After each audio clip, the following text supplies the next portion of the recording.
Vamos a ir hoy al libro de los Efesios, al capítulo número 4. Efesios al capítulo número 4, los versículos 14 en adelante. Efesios 4, los versículos 14 en adelante. Oremos. Señor Dios, te damos gracias porque tú eres bueno, Señor, y para siempre es tu misericordia. Te agradecemos porque hasta aquí nos has traído y has sido bueno con nosotros. Rogamos que obres en cada vida, en cada corazón, como solo tú, nadie más que tú, Señor, lo puede hacer. Gracias por este tiempo que nos regalas, gracias por tu mano preciosa, gracias por tu mano maravillosa, gracias porque hasta aquí nos has traído y has sido tú y nadie más que tú, Señor, quien lo hace. Por eso hoy ponemos delante tuyo una vez más tu palabra, pedimos que se haga viva, que se haga real, Señor, que nos ayudes. Te pedimos perdón por nuestros pensamientos, palabras, acciones que no te han glorificado. Te rogamos, Señor, que podamos hacer de verdad lo que es importante, valioso para contigo. Guíanos, Señor, para glorificarte, para exaltarte a través de lo que aprendemos, pero más a través de lo que practicamos. Ayúdanos a tener claridad, Señor, al expresar tu palabra y también corazones dispuestos para recibirla. Ten misericordia a todos los que nos escuchan y de tu siervo quien habla en Cristo Jesús. Amén y amén. Muy bien. Cuando llegamos al libro de Efesios, el libro de Efesios es un libro con muchísimos temas. Los primeros capítulos nos hablan de la grandeza de Dios, ¿no? En Efesios nos hablan de lo grande que es Dios, de lo inmenso, lo espectacular, las bendiciones que tenemos en Él, las bendiciones celestiales, todo está hablando específicamente de eso, de su amor inmensurable, que no es posible medirlo, de tantas y tantas cosas. Pero cuando llegamos al capítulo 4 empiezan los deberes, los compromisos que un creyente tiene como, como creyente. Cuando uno pertenece a una familia, hay unos compromisos, hay unos privilegios, pero también la Biblia señala que hay unos deberes, y esos deberes son de vital importancia. Y cuando llegamos al capítulo 4 que está como en que comienza el texto del capítulo 4, diciendo que Pablo está prisionero en el Señor, y básicamente nos muestra cómo Pablo estando en la cárcel, el que vamos a estudiar hoy, Pablo lo escribe desde la cárcel, y él dice, prisionero en el Señor. Él nos quiere mostrar hasta dónde lo ha llevado el Señor, pero más que eso, nos quiere enseñar que el camino del Señor es un camino de crecimiento en el cual una persona está dispuesta a llegar hasta donde Dios lo lleve por el Señor. Eso implica avanzar en su vida cristiana en todas y cada una de las cosas que haya que hacer. En todas y cada una de las cosas que haya que hacer. Pero por desgracia muchos creyentes apenas comienzan su vida cristiana en lugar de llenarse de humildad, de unidad, de tener unas bases fuertes, de ejercer sus dones de una manera poderosa y fuerte, empiezan más bien a declinar en su vida cristiana. Y en lugar de ser más fuertes, como que son más gallinas, como que son más débiles, como que uno dice, pero ¿cómo? O sea, ¿pero cuántos años lleva? ¿Cuánto tiempo tiene? Y esa terrible debilidad es denunciada en el libro de los Efesios. Cuando estamos aquí llegando estamos en el capítulo número 4 y cuando llegamos al capítulo, al versículo 14, 4:14, vamos a mirarlo, vamos a leerlo ahí para que nosotros lo tengamos claro, 4:14.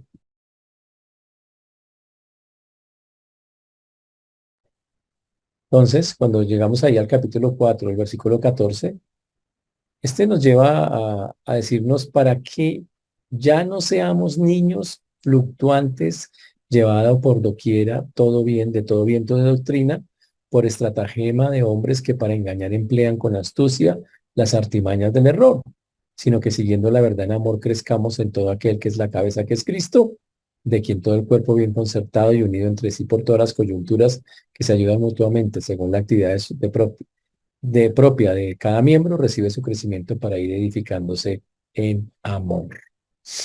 Y muy bonito el texto. Pero comienza hablando de esa inmadurez de la que queremos hablar hoy. Una persona de madera reúne todos los requisitos que este versículo inicialmente nos dice. Un versículo lleno de advertencias muy serias para todos aquellos que quieren jugar a seguir en la inmadurez, para todos aquellos que quieren seguir pegados de no crecer espiritualmente, para todos los que se niegan cualquier manera o cualquier forma a hacer lo que Dios dice para crecer. Crecer, como todas las cosas, tiene un costo. Ese costo implica hacer unos sacrificios, hacer unas ciertas cosas. Y tenemos una generación perezosa que en lugar de querer más cosas con Dios, se quiere menos. Tenemos una generación que es absolutamente light. Y eso es algo que no debería pasar. No debería ocurrir. La generación nueva de creyentes debería ser una generación más consagrada, una generación más metida con el Señor. Pero estamos ante una generación completamente diferente. Una generación que no está metida, que no está haciendo. Y eso es la falla que hoy tenemos. Tenemos unos creyentes debiluchos que cualquier cosa los mueve, como lo vamos a ver en este texto, que es bastante claro con respecto a eso. Am, por eso Pablo aquí describe, en lugar de describir el varón maduro, nos habla del varón inmaduro o de los hombres inmaduros. Y comienza diciendo que, dice que ya no seamos, para que ya no seamos plural, niños fluctuantes llevados, eh, dice ahí, por doquiera de todo viento de doctrina por estratagema de hombres que para engañar emplean con astucia las artimañas del error. Estamos con muchos creyentes estancados que en la misma situación en la que vivían antes de su conversión, poco después de su conversión. Apenas avanzaron un poco en la conversión y se quedaron ahí. Son lo que llamaríamos hoy enanos espirituales, profesionales, porque llevan muchos años en eso. Montón de tiempo en esas vainas. Qué cosa tan terrible. Y terrible porque la Biblia dice que eso no puede pasar. Todos los textos bíblicos hablan de que es un deber del creyente crecer, crecer. Y para eso vamos a mirar unos textos. Vamos a Hebreos 4:12, sí, perdón, 5:12, perdón. 5:12, que es un texto que nos habla del plan de Dios. Hebreos 5:12. Hebreos 5:12. Dice, debiendo ser, porque debiendo ser ya maestros después de tanto tiempo, tenéis necesidad de que se os vuelva a enseñar cuáles son los primeros rudimentos de las palabras de Dios. Y habéis llegado a ser tales que tenéis necesidad de leche y no de alimento sólido. Pregúntese usted cómo es posible que nosotros tengamos que, después de usted llevar, dizque 5 o 3 años o 4 años en el Señor, que eso es harto, o peor, que lleve 5 o 10 o 15, tengamos que empujarlo para que se busque las cosas espirituales, para que usted siquiera se meta a aprender algo de Dios, porque la pereza le gana, porque es que es mejor hacer otras cosas, es mejor estar metido en otras vainas. Entonces, ¿a qué jugamos con eso? ¿A qué jugamos con esas cosas? Debiendo ser ya maestros. Dice la Biblia después, debiendo ya tener un nivel de ser ya maestros en muchísimas de las cosas que Dios quiere y espera de cada uno de nosotros. Ese es, y dice el texto, y más bien toca volver casi desde el principio, pero desde lo básico, pero confíe en Dios, Dios está con usted, confíe en Él, crea en Él, deje que Dios, o sea, eso no debe pasar. Y por eso dice acá, ya habéis llegado a ser tales que no tienen necesidad de leche, sino de alimento, y no de alimento sólido. Imagínate tocarle eso como un niño chiquito, porque el alimento sólido, ¿para quién es? Ustedes se lo saben, ¿no? Para los que han alcanzado madurez, para los que por el uso tienen los sentidos ejercitados en el discernimiento del bien y del mal. O sea, en pocas palabras, una persona que tiene inmadurez espiritual, wow, es una persona que a duras penas conoce algo de Biblia o conoce mucha, pero no aplica ninguna. Y esa es la parte triste de la historia. Esa es la parte bastante tristonga del asunto. Obviamente, usted dice, pastor, ¿y no hay un sentido en el cual nosotros debamos ser como niños? Claro, hay que ser como niños para entrar al reino de los cielos, pero después de eso no. Debemos ser niños en la malicia, o sea, cuando las cosas para determinar lo que está pasando a nuestro alrededor. Pero en el resto, Pablo está diciendo, hermanos, no seáis niños en el modo de pensar. Shh, interesante. Dice el texto, no seáis niños, también ese es otro texto que tenemos. No seáis niños en el modo de pensar, sino más bien sean maduros en el modo de pensar. Eso es algo que Dios quiere que nosotros estemos muy claritos en eso y que desgraciadamente eso. Vamos a 1 Corintios 14:20 para aclarar el punto.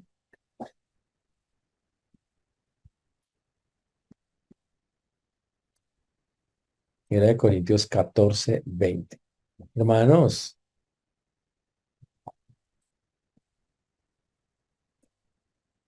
no seáis niños en el modo de pensar, sino sed niños en la malicia, pero maduros en el modo de pensar. El Señor manda y ordena, oiga, hermano, crezca, sea como un niño de inocencia, en humildad, pero en cuanto al entendimiento espiritual, a la sabiduría, a todas esas cosas, hermano, crezca. Es un llamado clarito de parte de Dios. Y él describe la inmadurez con varias palabras. La primera palabra con que la describe es fluctuantes. Fluctuantes. No flotantes, por favor. Fluctuantes. Usted la ve ahí la palabrita. Dice, ¿y esa vaina qué significa? Niños fluctuantes. Una palabra muy interesante la que está ahí. Un niño fluctúa en emociones, en intereses. No es, básicamente es una persona que no es constante. Un niño está jugando con cierto juguete y al momentico ve otro y se bota para ese juguete y entonces deja el que tiene y de pronto se está riendo, pero al momento está llorando porque se ha caído, se ha cansado. Wow, así son los inmaduros. Son llevados por diversas pasiones, nunca pueden llegar al conocimiento de la verdad, se mueven absolutamente por emociones, viven emocionados. Interesante. Están siempre aprendiendo y nunca llegan al conocimiento de la verdad. Dice 2 Timoteo 3:7. Siempre están aprendiendo, pero aprenden, aprenden cosas y nunca las practican. Terrible, terrible. Nunca llegan al conocimiento de la verdad. Entonces, claro, cuando van de iglesia en iglesia, a ver cuál las entretiene o para probar cuál está de moda. Lo mismo tienen gustos en la predicación, en la alabanza. Las canciones de ayer ya no les valen para hoy. Y el conjunto musical que les gustaba ya no les gusta mañana. El predicador que les gustaba ya no les gusta mañana. Y la experiencia emocional es lo que busca. Es que no me siento bien, es que yo no me siento bien. Madure, hermano. Madure. La vida cristiana no es para eso. No es para esas cosas. Y todo se juzga, y eso es lo que quiero que quede claro, porque este es el principio de los inmaduros. Todo se juzga bajo criterios del mundo. Todo se juzga bajo criterios del mundo.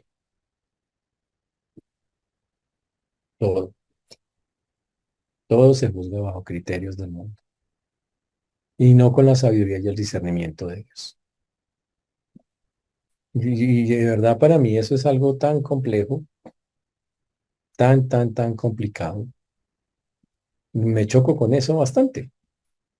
Por eso digo, estamos ante una generación de cristianos perezosos, de cristianos que no quieren hacer las cosas ni sacrificarse por Dios. Yo no sé quién les enseñó o de dónde sacaron que la gracia de Dios es estar light con Dios, que no hay sacrificio, que no hay esfuerzo. Absolutamente no es así.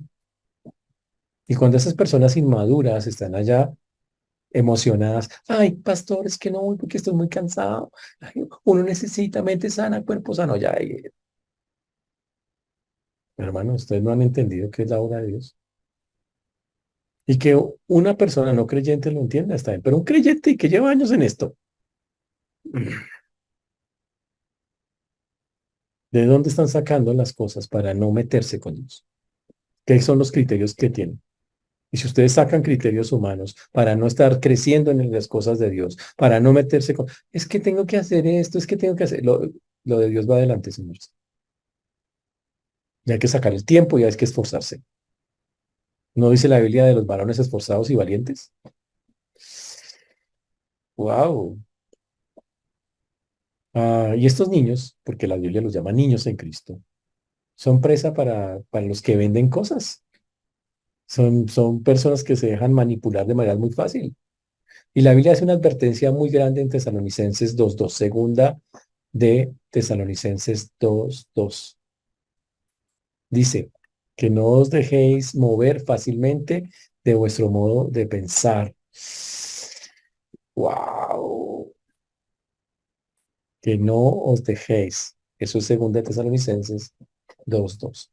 Que no os dejéis mover fácilmente de vuestro modo de pensar. Y los niños, que los que son niños en Cristo, los inmaduros, los que ven, ay, no, yo tengo que descansar, descansan de Dios todo el tiempo. Increíble, ¿no? Increíble, pero la palabra descanso es descanse de Dios, o sea, ni lo voltea a mirar, hermano. Por eso son niños. Así son los cristianos inmaduros. Nunca tienen convicciones firmes.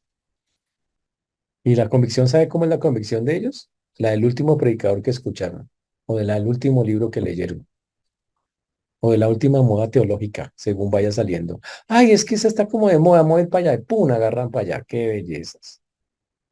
Inmadurez.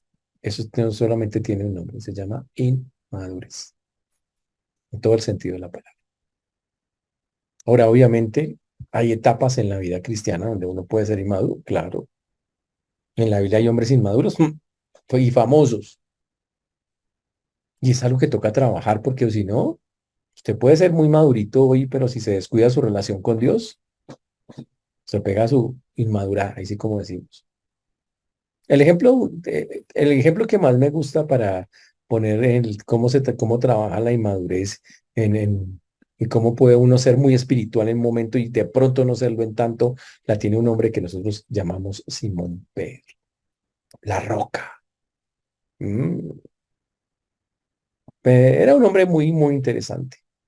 De un momento a otro se lanza de un barco para caminar sobre el agua, pero a los otros minutos se está hundiendo bajo las olas y pidiendo auxilio, ayúdame que me ahogo. A este hombre lo vemos confesando gloriosamente, Señor, tú eres el Mesías, el Cristo. Pero después escuchamos a Jesús diciéndole, apártate de mí, Satanás. Lo vemos que aunque era un apóstol del Señor, un siervo del Señor, saca espada y le corta la oreja a otro hombre en un acto distintivo. Y lo vimos decir que va a poner su vida por Jesús en el capítulo de Juan 13, pero en el 18 dice, yo no lo conozco. Wow, interesante. Ese es un ejemplo de cómo así se puede ser de inmaduro aún estando con el Señor. Y está bien, y Pedro te dice, pero Pedro le salió bien al final. Sí, después de años aprendió, ya se volvió serio. Pero ¿qué le tuvo que pasar? El Señor tuvo que ir a la cruz, después, ¿dónde lo encontró el Señor? Pescando. Y allá fue y lo buscó.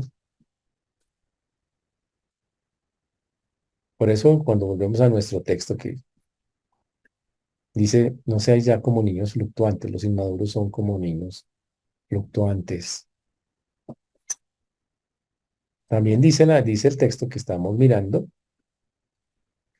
que no solamente niños fluctuantes, dice, llevados por doquiera de todo viento de doctrina. Ush, interesante. Somos como zarandeados por las olas. Mm. Y obvio, la vida cristiana está llena de vientos huracanados y de cosas así que nos mueven el piso de un lado para el otro. Eso pasa. Y obviamente la iglesia escucha un montón de opiniones de las cuales tiene que defenderse. Y, no, y hoy escuchamos cada día cosas más locas y más terribles, las cuales vamos a tener que hacerlo. Todos los criterios, las filosofías mundanas, paganas, vienen y nos amenazan y tratan de arrastrarnos y nos tratan de meter en el juego de ellos. Y cuando un niño es pequeño necesita la vigilancia de sus padres cuando, por ejemplo, se baña en el mar. El que, saben que las personas que nacen de nuevo, y es una advertencia para nosotros, necesitamos estar cerca de las personas que están naciendo de nuevo para enseñarles a nadar en medio de esas olas. ¿Y sabe cómo se llama eso? Discipulado. Eso se llama discipulado. Es enseñarlo. Entonces, gran parte del problema de la inmadurez de muchos puede ser que les falta o les ha faltado discipulado. Y es algo que toca buscar. Y yo sí les voy diciendo, si no lo tienen, hay que buscarlo. Ese es el punto. Por eso, la persona que acaba de nacer de nuevo necesita eso, necesita crecer, necesita crecer al punto donde un día ya no necesite esa vigilancia, sino que necesite y diga, listo, yo ya puedo defenderme solo. Por eso dice acá que es como un viento que los arrastra, es como nos lleva a la deriva. Se traduce la palabra llevados a la deriva. ¿Sabe qué significa llevado a la deriva? Pues es algo que va para cualquier lado, a donde lo lleve el viento, a donde lo lleve la ola, al fondo, lejos de la playa o muy cerca de la playa. Es impresionante. Y las corrientes a veces terrible, todo el tiempo están en peligro. Pueden naufragar con las rocas, pueden estrellarse con un montón de cosas. Y tristemente, eso es lo que pasa con los inmaduros. Se chocan y se chocan y se chocan y ellos no logran entender, pero ¿por qué me pasa eso, hermano? Disipúlese, póngase serio. Ya es hora de crecer, ¿qué tiene que pasarle? No, pues, no estamos diciendo acá que usted sea perfecto, estamos diciendo que a pesar de las imperfecciones naturales que tenemos, crezca, crezca. Ahora, cuando tenemos esa inmadurez, ¿qué pasa? Viene algo más grave. La Biblia habla ahí de los vientos de doctrina. Dice que estas personas, esos niños, son llevados por todo viento de doctrina. Wow, wow. Los vientos de doctrina, señores, no son cosas que flotan en el aire. No son vainas que usted respira. Uy, se me metió una mala doctrina, un viento de esos horribles. No, pues obvio que no. Y porque no faltará quien interprete así. El punto de los vientos de doctrina tiene que ver con los falsos maestros, las falsas enseñanzas o la sutil influencia del mundo. La sutil influencia del mundo. Un viento de doctrina es una línea que obviamente debe parecer o contener cosas de Dios. Y estos falsos maestros traen enseñanzas erradas que arrastran a quienes, pues a los inmaduros, los arondean y los llevan a la deriva y los hacen flotar en un océano de incertidumbre. Ay, ¿será que esto no entiendo? ¿Qué será? Ay, no, la vida no vale la pena. Terrible. Por eso esta primera parte en este texto hablando de los inmaduros, estamos hablando de personas que no que creen que la vida cristiana se cuadra como se cuadra en el mundo. Ay, no, yo tengo que vivir para mí, tengo que descansar, tengo que tener mis tiempos, tengo que tener, ¿sabe qué? Madure, hermano.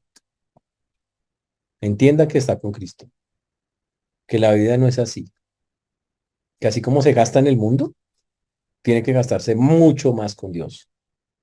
Y que le diga lo contrario, no he leído la Biblia.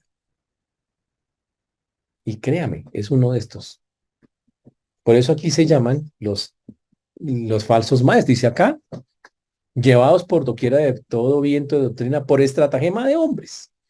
Son los que por la astucia de los hombres, los que por estratagema de hombres tienen apariencia de piedad, pero no son honrados ni rectos en sus métodos. Actúan con astucia, mm, creyendo que y engañándose a sí. Y son personas que a veces te dicen, pero es que esa persona no es mala, pastor. No, tal vez no es mala. ¿Sabe qué pasa? Se engaña a sí misma porque no entiende cómo vivir la vida con Dios.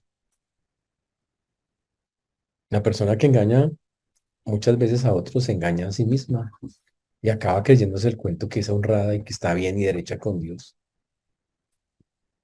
Pero lo que está haciendo es produciendo una generación de inmaduros que se van por las apariencias. Y cuidado, porque la Biblia dice que es algo de lo que tenemos que cuidarnos. Recuerden que la palabra astucia significa juego de dados. Imagínense eso. Los falsos maestros son expertos en esos jueguitos. Mueven las manos con tanta rapidez que usted no cansa de ver el truco. Y es terrible. Y aquí el texto dice, como el estratagema de hombres que emplean con astucia las artimañas del error. Con astucias, emplean con maestría, o sea, con una perfección. Tienen mucha sofisticación, hablan bien, dicen cosas muy, muy, muy lógicas, aparentemente. Obviamente no van a llegar con un aspecto desagradable, tienen un aire de espiritualidad, dice, somos ministros de justicia, somos ángeles de luz. Wow. ¿Sabe que el verdadero maestro habla menos sofisticado, con más sencillez, habla con el corazón? Así de sencillo. No se mata a tramar a la gente con palabritas y con vainas, ni con posiciones, ni con títulos, ni con ideas humanas.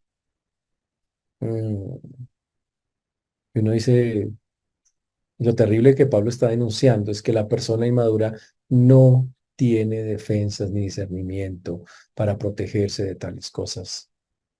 Por eso urge, es importante que crezca hacia la madurez. Y es necesario que todos los acá, los que estamos en Señor, yo quiero crecer. Yo necesito crecer, no, no quiero, yo necesito. O si no, ¿en qué se va a quedar usted? ¿En qué se va a convertir? ¿En qué va a terminar? Ese es el punto. Ese es el punto. Ahora, Pablo, obviamente, después de advertirnos contra la inmadurez, vuelve al tema del crecimiento espiritual, que está en 4:15. Vamos al 15, Efesios 4:15, que comienza diciendo, sino que siguiendo la verdad en amor, crezcamos en todo aquel que es la cabeza, esto es, en Cristo. Esto es, en Cristo. Ah, el verdadero crecimiento espiritual, si usted lo quiere entender de una manera bien clara, solo tiene un enfoque. El verdadero crecimiento espiritual solo tiene un enfoque. Y si lo quiere resaltar, ponerle lucecitas, está en el versículo 13 y después llegamos nuevamente a este versículo número 15. En el versículo número 13 dice lo siguiente, hasta que todos lleguemos, mire lo que dice acá. Esa es como la meta, ¿no? Vamos a la meta ahí. Dice, hasta que todos lleguemos a la unidad de la fe y del conocimiento del Hijo de Dios, a un varón perfecto a la medida y estatura de la plenitud de Cristo. El verdadero crecimiento espiritual, señores, tiene una dirección y una meta, se llama Cristo. Todo lo que hace la iglesia debe perseguir esa finalidad, hacer miembros que se parezcan más a Cristo. Y ese es el punto de la madurez. Y hay que crecer en él, que es la cabeza de todos y cada uno de nosotros. Por eso en el versículo 15 dice, sino que siguiendo la verdad en amor, crezcamos en todo aquel que es la cabeza. Esto es en Cristo. Crezcamos en el Señor, porque lo único que nos va a ayudar a volvernos realmente maduros es crecer en el Señor Jesucristo. Eso no se consigue de un día para otro. Eso es como un parto.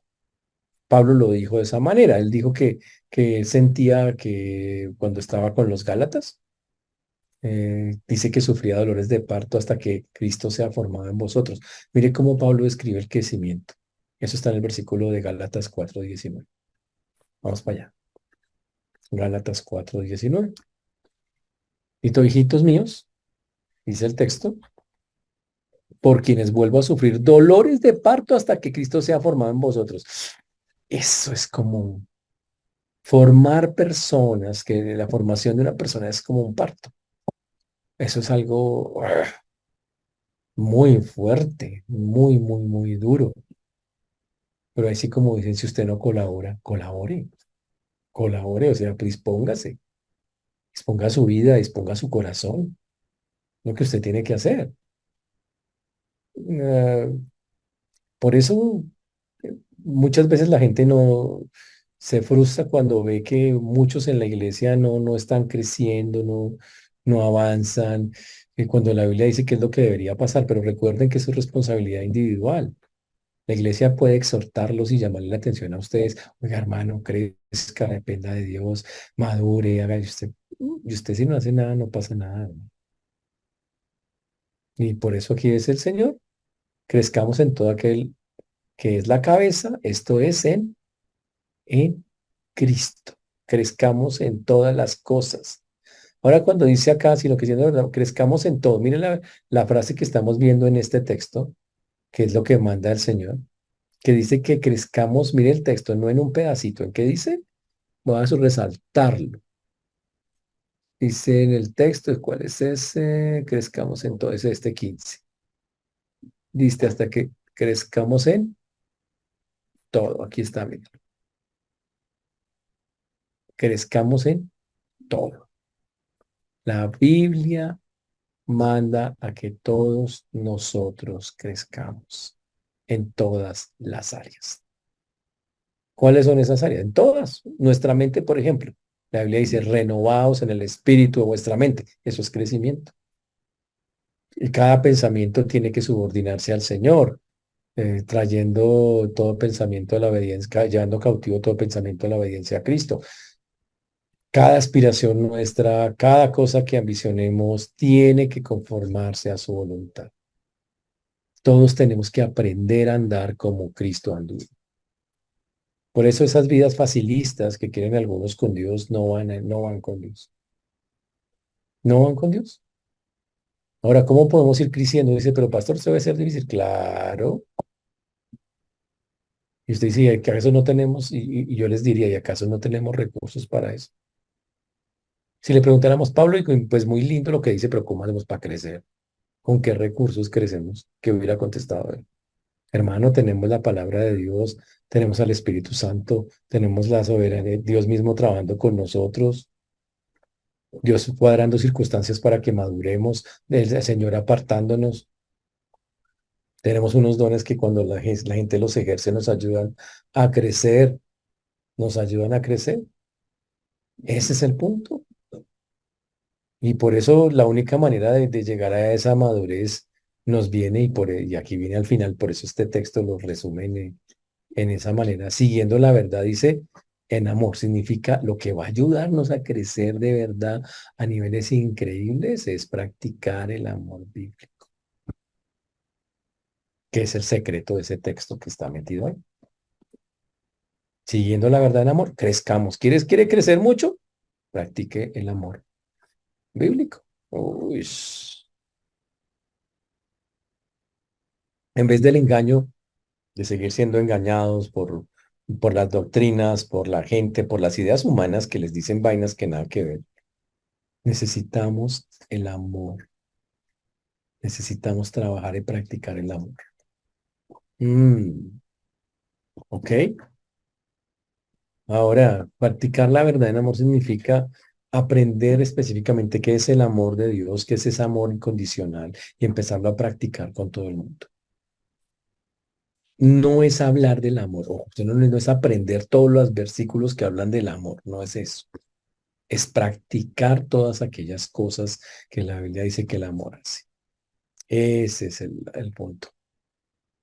Y por eso dice practicando la verdad en amor, significa dando un amor sincero, limpio, como el que el Señor puso en nuestros corazones, transmitiéndolo. Ese es el asunto. Y por eso el amor debe ser una marca de la iglesia. Debe ser una marca de la iglesia. Sin amor no puede haber un crecimiento auténtico. Pero pilas con entender eso. Ahora, yo escucho mucho que la iglesia no tiene amor. Que el Señor tenga misericordia de los que dicen eso. Porque la iglesia hace inmensos esfuerzos.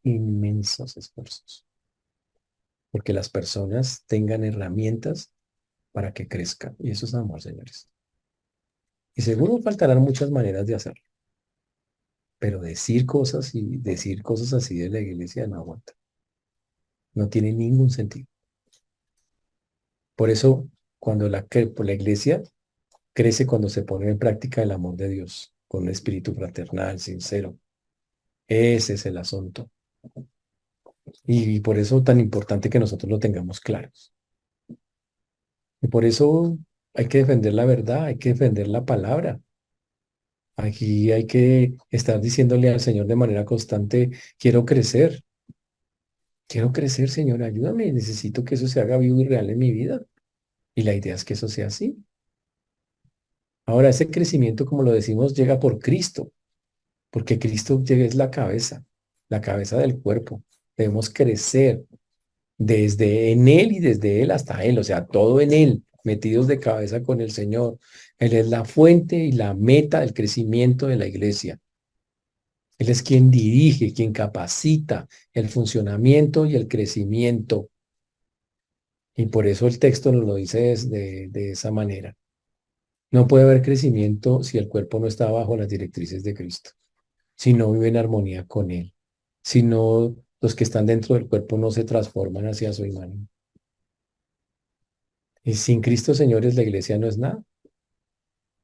Por eso, el tener un nombre de iglesia cristiana sin tener una vivencia con Cristo genuino no es iglesia cristiana. Ese es el asunto. Porque la Biblia dice, como el pámpano no puede llevar mucho fruto por sí mismo si no permanece en la vid, así tampoco vosotros si no permanecéis en mí. Porque separados de mí, nada podéis hacer. Ese es el punto. Cristo potencia a la iglesia, hace que se mueva. Él, Él nos ayuda en todo lo que necesitamos. Miren lo que dice Colosenses 2:19. Vamos allá por un momento. Colosenses 2:19. Dice, y no haciéndose de la cabeza, en virtud de quien todo el cuerpo, y nutriéndose y uniéndose por las coyunturas y ligamentos, crece con el crecimiento que da Dios. Señores, tenemos que pegarnos a Cristo para crecer. Es el que capacita, el que dirige, es el que está por encima de todas las cosas. Él es el que nos salvó, es nuestro Salvador. Y por eso cuando volvemos otra vez al texto de Efesios, en el capítulo 4, versículo 16, dice, hermano, péguese de Cristo, y entonces el versículo 16 va a empezar a cumplirse en nuestras vidas. ¿Y qué dice el 16? Aquí está, Miguel. De quien todo el cuerpo bien concertado y unido entre sí por todas las coyunturas que se ayudan mutuamente, según la actividad propia de cada miembro, recibe su crecimiento para ir edificándose en amor. Uy, interesante, ¿no?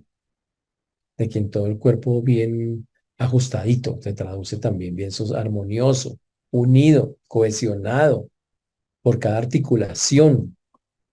Interesante. Sustenta, provee, suministra.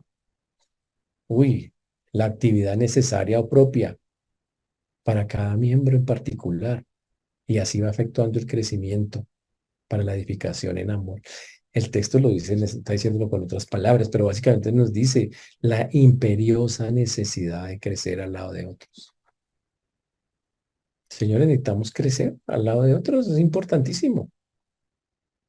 Todos, la aplicación de cada uno de, de las cosas que sabemos de Dios para el beneficio de otros es absolutamente importante para que ellos crezcan.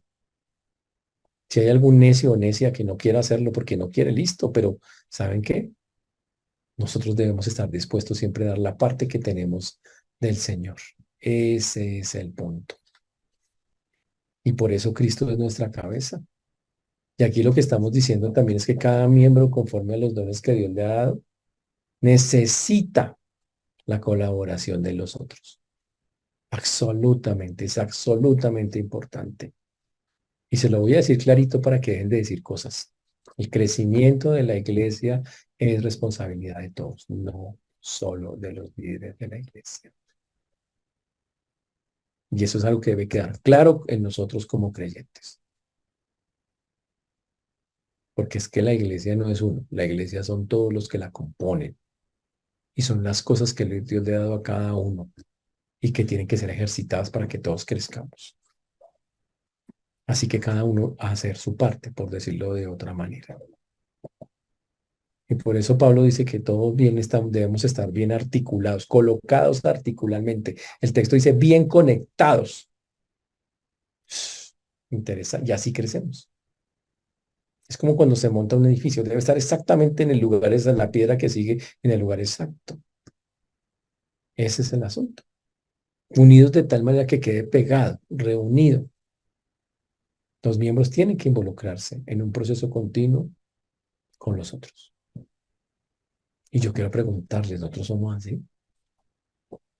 ¿A usted o usted simplemente te dice, ay, no?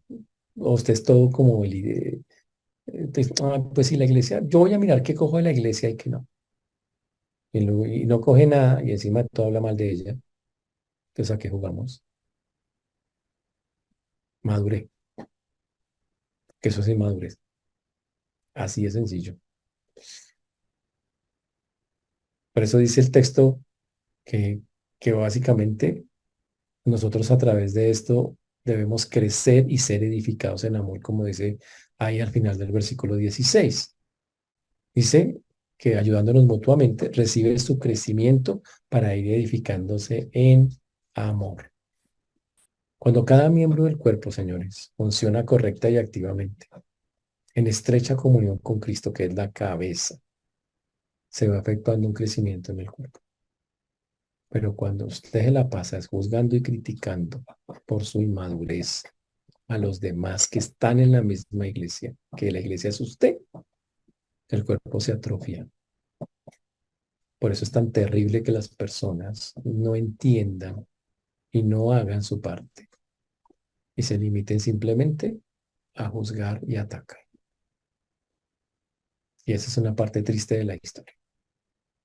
Si nosotros no aprendemos, yo voy a hacer mi parte, sea que otros la hagan, que la hagan mejor, que la hagan peor, no me debe interesar eso. Haga su parte. Por eso estamos en un cuerpo. Por eso si no estamos estrechamente unidos, si no estamos en oración, por eso hay que estar metidos en las oraciones de los miércoles. Si usted puede estar, hermano, temprano, llegue temprano. Es lo que debe hacer, pero vuelvo y repito, hoy estamos los cristianos acomodados que llegan únicamente a lo que les gusta. Solo quiero llegar a esto. Llego tarde, llego ya, hermano, maduren. No han entendido, no están entendiendo. Así no es como funciona. O estamos o no estamos. Esto no es un supermercado donde escogemos qué queremos y qué. La vida cristiana no es eso. La vida cristiana es muy bonita, pero hay que tomarla entera. Y eso implica dar los pasos en todas las áreas y no entrar a recoger lo que simplemente nos gusta. Amén. Todos dicen amén. Los veo muy bien, todos haciendo así con la cabeza. Perfecto, excelente. Señores, el crecimiento de la iglesia procede de Cristo, pero depende de que todos participen. Cada uno es necesario, todos tienen que aportar para el buen funcionamiento. Por eso, señores, el crecimiento de la iglesia no son números, ni son conocimientos, ni es cuán poderosa sea. Es el amor, la edificación de sí misma en amor. Ese es el punto. La edificación de sí misma en amor. Y eso se hace cuando nosotros, cada uno de nosotros entiende, voy a cumplir mi papel. Voy a edificar la iglesia. Edificar, ¿sabe cómo comienza? De que todo lo que pienso, lo que hablo y lo que hago es para ayudarla, no para hundirla. Eso es edificar el amor. No dice Juan 13, 34, 35. Es que se saben los versículos ahí. No dice Juan 13, 34, 35. A ver si lo podemos ver. Dice un mandamiento nuevo os doy, que os améis unos a otros como os he amado, que también os améis unos a otros. En esto conocerán que sois mis discípulos. Ese es el punto. Por eso Pablo concluye en el versículo 16, en Efesios 4:16. Texto largo pero puntualito. Bastante, un poquito largo, como puntualito, como lo acabamos de ver. Y en resumen nos dice que si estamos unidos al Señor, que si entendemos cada uno de nosotros que todos tenemos que parecernos a Cristo, si entendemos que la meta de nuestra vida es el Señor, que la autoridad sobre la iglesia y sobre nosotros es el Señor, entonces ese es el camino de la edificación. Ese es el camino de la edificación. El camino, el crecimiento de la iglesia es como el crecimiento de un cuerpo humano, señores. Debe funcionar activamente para que todo ande bien. Si una parte del cuerpo se queda quieta o se niega a trabajar o a participar, traba el asunto. Genera a la iglesia, le genera una enfermedad espiritual, por decirlo de alguna manera. Y por eso lo que Pablo está diciendo acá de señores, vamos a tener que andar unidos, pero cada uno poniendo nuestra parte. Y eso es compatible, así todos seamos diferentes.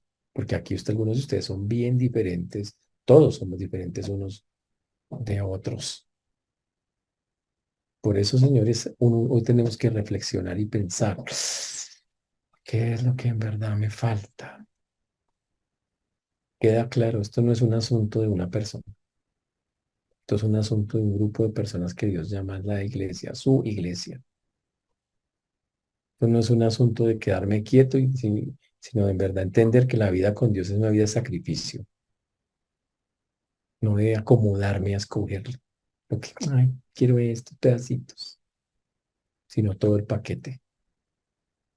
Que la vida con Dios es una obligación a crecer en todo. Ahí dijo, lo vimos, hay que crecer en todo. Y cuando yo no tengo ese deseo, ya estoy haciendo un daño a la iglesia. Por eso, señores, cuidado con lo que pensamos, hablamos o decimos. Piense cómo edificar la iglesia. De eso se trata. Y esto es lo que Pablo quería mostrar específicamente en este punto. Y por eso empezamos con la inmadurez. Porque cuando no lo hacemos, solo hay una palabra que describe esa conducta, ese comportamiento, esa forma de pensar, esa forma de hablar, esa forma de actuar. Se llama inmadurez. No hay más. Eso no tiene vuelta. Por eso hoy tenemos que pensar y evaluar. ¿Estoy contribuyendo a que la iglesia crezca? Y recuerden, no son números, no es poder, no es conocimiento, no es eso. Estoy haciendo mi parte, aportando lo que sea el Señor, metiéndole la ficha, sacrificándome, así la palabra les duele a algunos. No es que, ay, no, pastor, estamos en la gracia. Si la gracia no quita el sacrificio, señores. Si lo lean bien. Está clarito en la Biblia, Romanos 12:2. Entonces vamos a ponernos serios en esas cosas. Por eso al salir de acá tenemos que pensar nosotros, ¿cuál es mi papel? Y si aún no lo conoce, empiece a buscarlo con Dios, pero crezca. Porque qué terrible que en 5 o 10 años, lo que comenzó diciendo Pablo, un niño fluctuante llevado por cualquier lugar, por cualquier viento de doctrina, siga siendo una realidad en su vida. Eso no puede pasar. Lo que Dios desea es que en unos años todos nosotros seamos personas un poco o mucho más maduras de lo que somos hoy.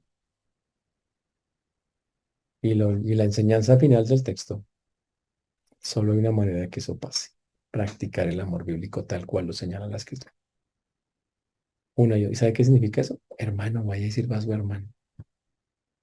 Sírvalo. Y el amor es sufrido y benigno, y no tiene envidia, y no es jactancioso, y no busca lo suyo, y no se envanece, y no guarda rencor, y así tal cual. Esa es la práctica. Y eso es lo que garantiza crecimiento. Por eso el Señor tenga misericordia de nosotros, que nos ayude. Yo exhorto a los hermanos a que vean en la iglesia un lugar muy bonito en el cual todo está dado para crecer, pero en el cual usted debe aportar su parte. Y su parte es amar a sus hermanos, dar lo que Dios les ha esforzarse y no estancarse, para que todos, si todos empezamos a crecer entre todos, vamos a tener una iglesia muy bonita, una como la que Dios dice que tengamos. Amén. Vamos a terminar en oración, hermanos. Señor Dios, te damos gracias porque tú eres bueno, Señor, y para siempre es tu misericordia. Te agradecemos, Señor, porque hasta aquí nos has traído y has sido bueno con nosotros. Señor, te rogamos que tú obres en cada vida, en cada corazón, que nos ayudes a comprender estas verdades, que nos hagas entender que la inmadurez es el fruto de la falta de amor en nosotros. El pensar, hablar y actuar, como lo vemos acá contra la iglesia, que somos todos, no ayuda en nada, no nos ayuda a crecer, al contrario, nos hace estar en un círculo vicioso, Señor, donde nunca salimos. Ayúdanos, Señor, a edificar a otros, a entender que esa es la manera en que tú piensas, que tú quieres, que tú deseas, que tú anhelas. Y rogamos, Señor, que se haga realidad por el puro afecto de tu amor hacia tu iglesia. Por eso quedamos en tus preciosas manos, Señor. No sin antes pedir, Señor, que madures a este pueblo, que nos madures a la manera tuya, que hagas lo que sea necesario, Señor, en las vidas, en los corazones de todos nosotros para darte la gloria que tú mereces, Señor. Gracias te damos, Señor, por esta noche en Cristo Jesús. Amén y amén.